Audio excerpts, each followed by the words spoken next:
Food and Drug Administration din sa Region 7 miawag sa mga pribadong tambalanan sa dakben sa Lapu-Lapu nga ipasusi una sa ilang buhatan na ang napalit nga COVID-19 test kits. Si Chelo Valena sa report.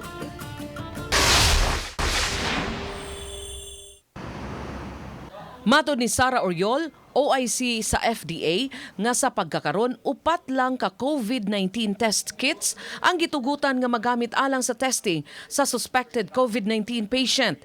Iyang gipasabot nga dili basta-basta nga magamit ang mga COVID-19 test kits kung wa moagi sa paghiling sa Food and Drug Administration. Unya mo parehistro jud gihapon sa COVID kits. Like what we release here, they go through with the requirements because these are testing kits. Now they should have the right specs that we need to implement with the Food and Drug Administration. Samtang gipahibaw ni Oriol nga angayang iparehistro sa FDA ang unsa may mga gihimo karon nga face mask o personal protective equipment kun PPE kun ibaligya man.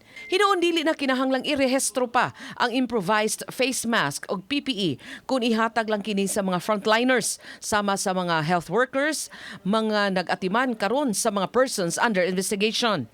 Kung dili for sale then for donation, dili na under sa Food and Drug Administration, di ta mo set og requirements for that. Gahapon, una nang na-report sa Balitang Bisdak ang paghimo sa All-Terrain Medical Organization o AMRO og mga PPE og ang kapulisan sa ilang face shield tungod kay nagnihit na ang supply niini.